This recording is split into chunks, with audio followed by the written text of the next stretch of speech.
I'm Scott Fishman, I'm Jon Dwoskin. and this is the 7-Minute Salesman. Welcome, everybody.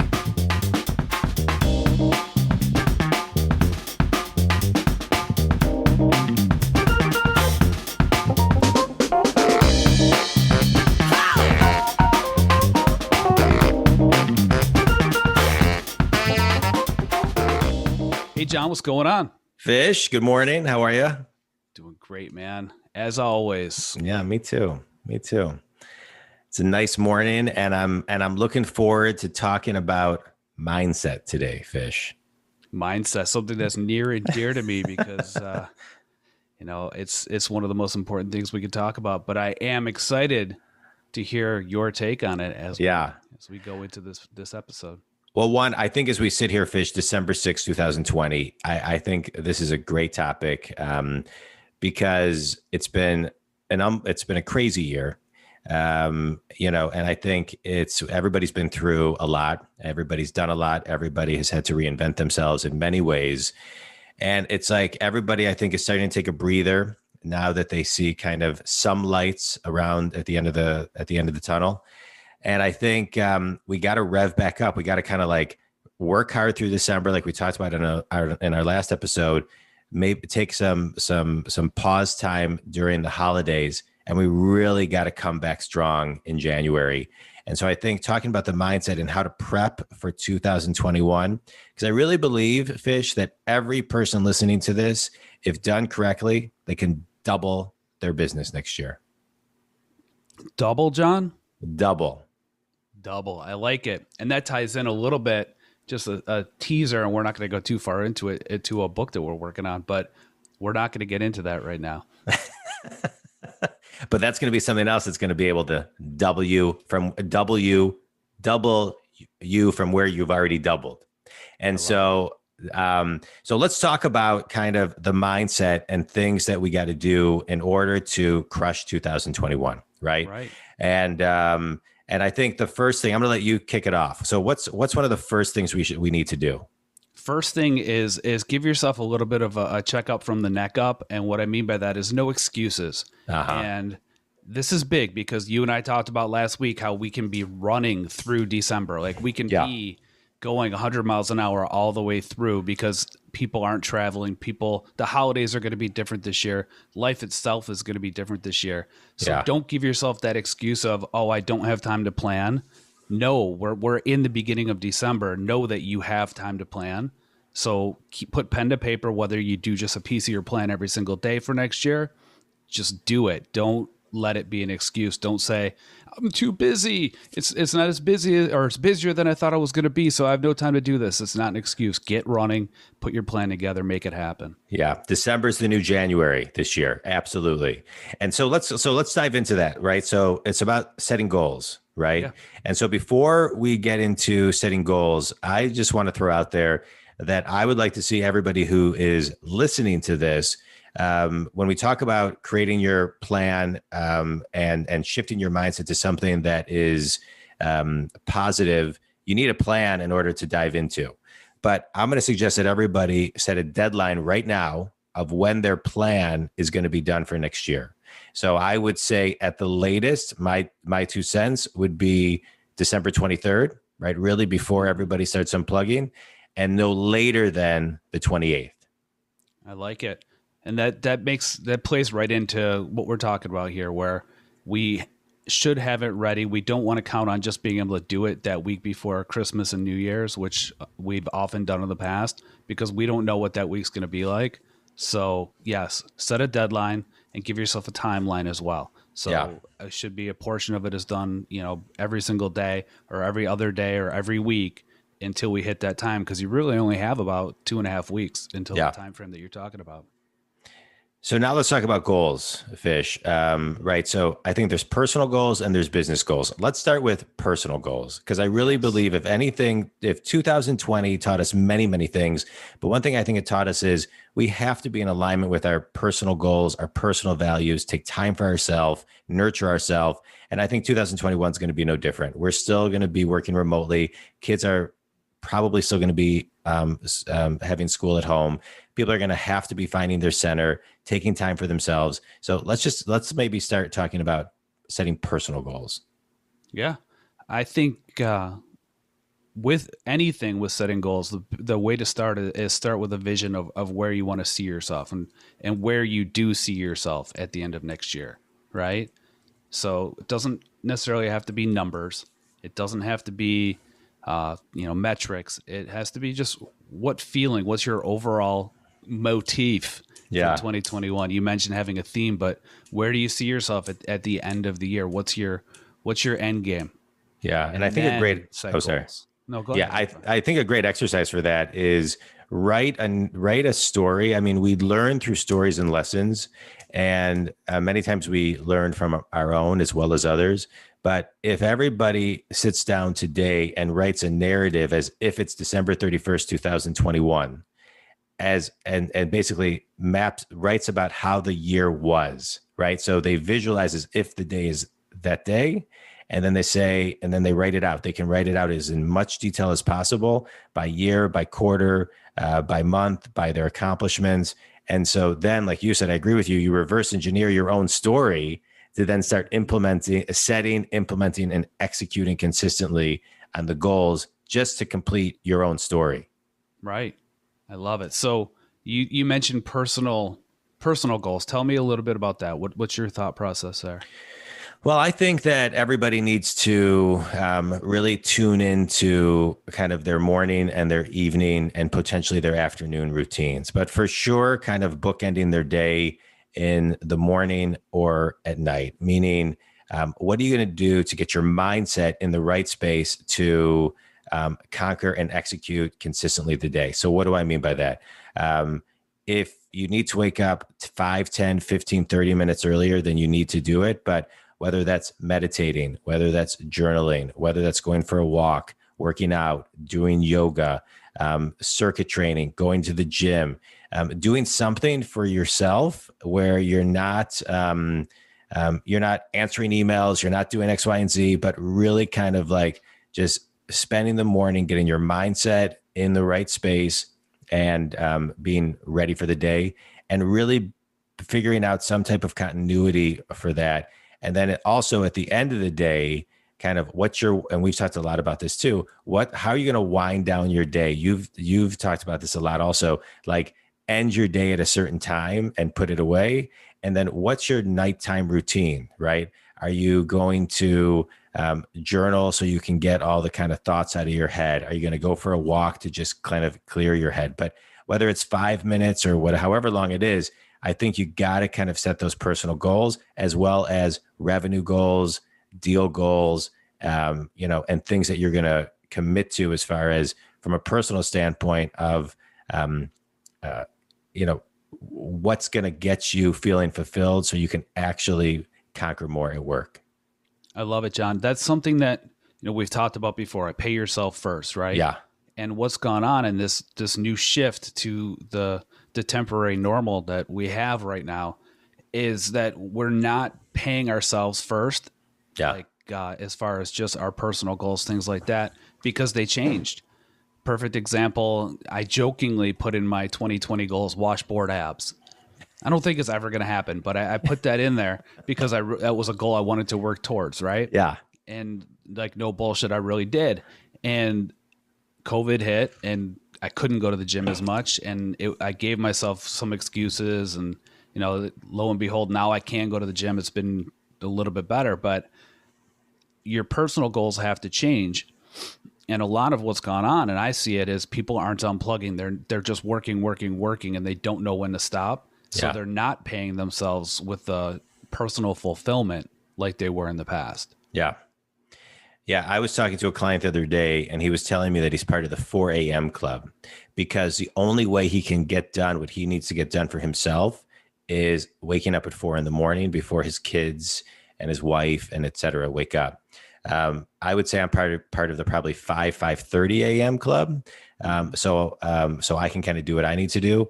But I agree with you, and I just want to kind of I just want to say what you've already said, but and add on this: paying yourself doesn't mean money. It means Right. like paying yourself in a nurturing way and putting yourself first, right? We've all heard, if a flight's going down, you put the oxygen on you first, or you can't help other people. We've got to take care of ourselves continuously. Otherwise, we won't be able to perform at our highest peak, highest level. Right. Make sure you're paying yourself. And I Yeah. catch myself doing it where, I'll work for my people until, 8, 9 at night. And it's my job. Like, I don't mind doing it. However, I'm like, well, what did I do for me? Like, Yeah. when does me time start? And that's shit. It's that 5 a.m. club. I hate to say it, but I'm in the Yeah. same boat. Like, sometimes it's just get up at 5 a.m. because that's the only time I'm either not working with clients, not working with my people that work on my team and my division, and not sitting with my wife in the house, Right. binge watching something or having a meal. So it's, it does come down to that. Love my Yeah. wife dearly, but sometimes that 5 a.m. time helps.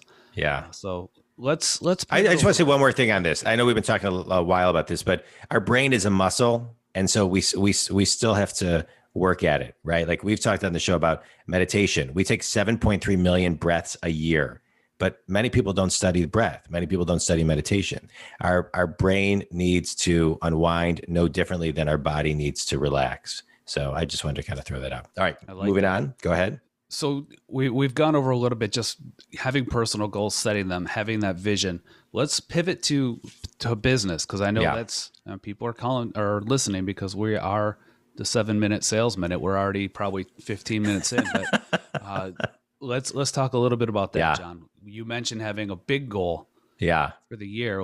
How do we break that down and make it easier and more bite sized? Yeah. Well, one, I think it's really important to have a theme for the year, right? Which kind of wraps in your business and personal, focus, something that drives you. But I think when you're looking at your business plan, you really want to get very specific and measurable and detailed into every piece of your goals. Whether number of deals or total revenue or total volume or total profits or, margins, and however you're looking and the type of business that you have. When it's salespeople, when it comes to calls, meetings, proposals, databasing, which are very common things for salespeople, look at the whole number, right? Like say to yourself, okay, I'm going to make 15,000 calls. I'm going to make 12,000 calls next year. And then you divide it. And then every goal that you have, if you look at the big goal, right, of where you want to be December 31st, and then you reverse engineer all of them, but not necessarily divide it by 12, but by quarter and by season, because every quarter that we have and every season of business has different types of days, and some have more productive days in them than the other.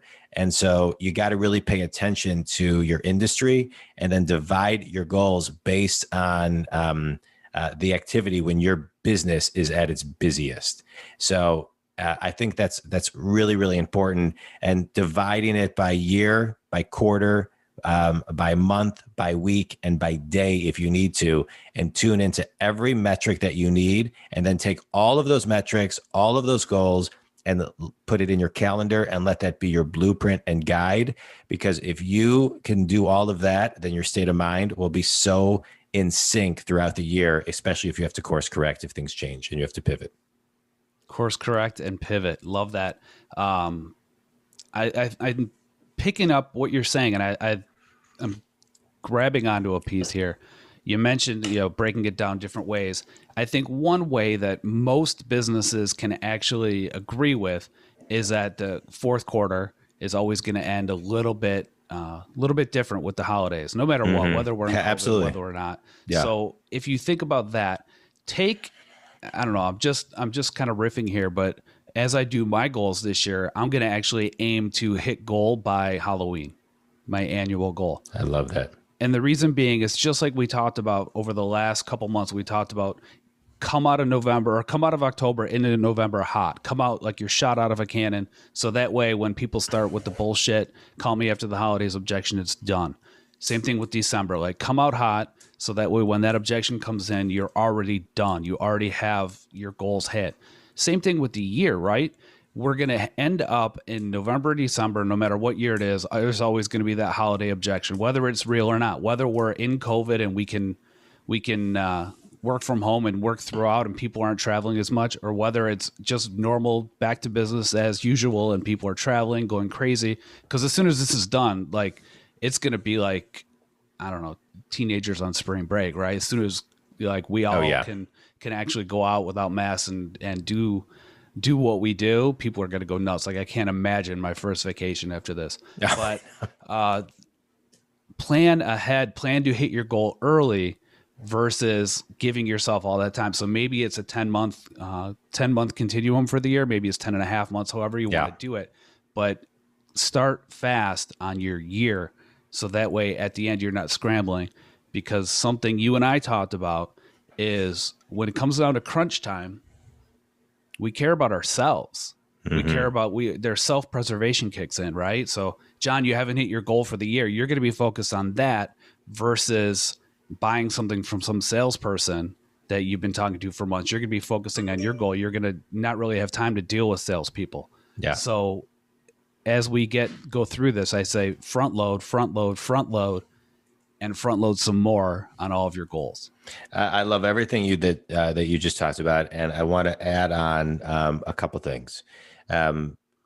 It is critical in order to accomplish that, right? Everything we've talked about thus far is critical to accomplish that. But pipeline management is critical. And it amazes me how many people don't use their pipelines, whether they're using Pipedrive, a CRM, they're using Excel, whatever it is. They're not utilizing their pipeline in a fashion where it is, closed deals, and then, wherever the continuum is, and they're moving and they're trying to move their deals up, and they're looking at their pipeline 2, 3, 4, 5 times a day, understanding and knowing where to drive the business up to get it closed. And so a healthy pipeline, I mean, and Fish, you work with a ton of salespeople. You can talk to someone for 4 milliseconds and know if they have a bad pipeline, just by the energy of what they're talking about and how they even walk. So pipeline management, I think, is critical, because if you're managing your pipeline properly and you have your top 10, your top 20, your prospects, your calls, and you're really working your pipeline, then you can forecast 3, 4, 5 months out. And so you'll be able to tell in July and August how your October is going to be. And that way it's going to give you a lot more security in the year. So I agree with you. 10-month year. If you add in December, it actually gives you 11 months, because this is kind of a free-ish month. But pipeline management and work and look at your pipeline minimum twice a day. Right. And this is something that I actually used a quote in a meeting I had this week. It was from Annie Lennox. You know who Annie Lennox is? Oh, I love Annie Lennox. Yeah, sure. Eurythmics, yeah. Eurythmics, yep. It's funny because people in my meeting, they knew her walking on broken glass. They didn't know the Eurythmics. So shows how old we are. Yeah. Old man. But this quote was actually, it hit me, and it talks to kind of that flywheel of motion. It says, when you're that successful, things have a momentum. And at a certain point, you can't really tell whether you have created the momentum or it's creating you. Mm.